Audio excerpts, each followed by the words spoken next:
जय जिजाऊ, जय शिवराय, जय शंभूराजे. माझी महाराष्ट्रातल्या तमाम माता भगिनींना आणि बंधूंना हात जोडून आणि कळकळीची विनंती, आपण सर्वांनी 29 मेला संध्याकाळी मुक्कामी आंतरवाली सराटी येथे यायचं आहे. कारण 30 मे रोजी सकाळी आपले मराठ्याचा ढाण्या वाघ संघर्ष योद्धा सन्माननीय मनोज जरांगे पाटील हे आमरण उपोषणाला बसणार आहेत.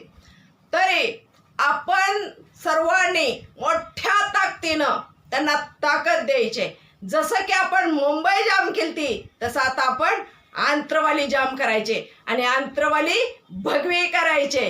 जिथून आपल्या लढ्याला सुरुवात झाली तिथं ती आंतरवाली आपल्याला भगवी करायचे आणि पुन्हा एकदा ह्या सरकारला घाम फोडायचंय. आता बरेच लोकांचं काही जे पिलावळं आहे, मराठ्यांच्या विरोधात जे पिलावळं आहे त्या लोकांचं म्हणणं असं येतंय की जरांगेनं फसवलं, किती वेळा उपोषण करायचं.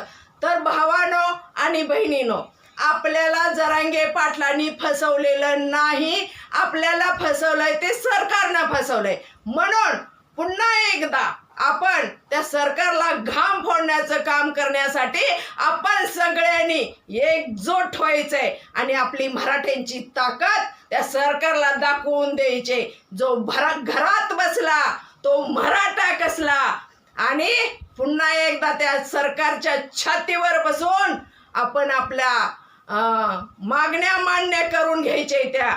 आणि जोपर्यंत सरकार आपल्या मागण्या मान्य करत नाही, आपल्या मागण्याची अंमलबजावणी करत नाही, तोपर्यंत आपण उपोषणापासून हलायचं नाही. वेळ आला तरी आपण जीव द्यायला तयार हो. आपल्या लेकराबाळाचा लढा आहे आता नाही तर कधीच नाही. भावानो बहिणीनो, सरकारनं आपल्याला 3 वेळा फसवलंय तरी आपण शांत बसलो. आजपर्यंत आपण सरकारच्या शब्दाला मान देत आलो. आत्ता पण 2 सप्टेंबरचा जार मुंबईच्या आझाद मैदानावर काढला, गुलाल उधळला. तर लोक म्हणतात की गुलाल कशाचा उधळला, लोक जरांगे पाटलांनी मराठ्यांना फसवलं. पण मित्रांनो, तसं काही नाही, जार काढलेलाच आहे. पण पुढं जी थोड्याफार कुणबी नोंदी दिल्या आणि पुढची जी कामं आहे ती कामं थांबवल्या ती. आणि बाकीच्या मागण्या मान्य केले त्या, पण त्या अजून अंमलात आणल्या नाही. त्याची अंमलबजावणी केली नाही.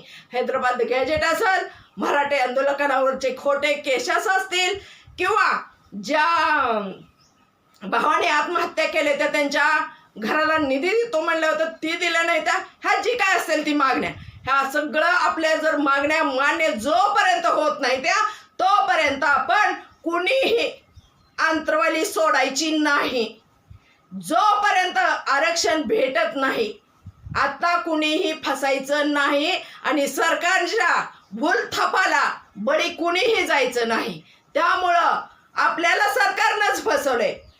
ह्याच्यावर आपण सुद्धा अभ्यास केला पाहिजे. आणि ही जी पिलावळ आहे ना, जरांगे पाटलानं फसवलं, जरांगे पाटला, ही सब खोट आहे. त्यामुळं आपण सगळ्यांनी मिळून एकजूट मराठ्यांची दाखवायचे आणि पुन्हा एकदा ह्या सरकारला घाम फोडायचाय. मराठा एकजुटीचा विजय सो. जरांगे पाटील तुम आगे बढ़ो, हम तुम्हारे साथ.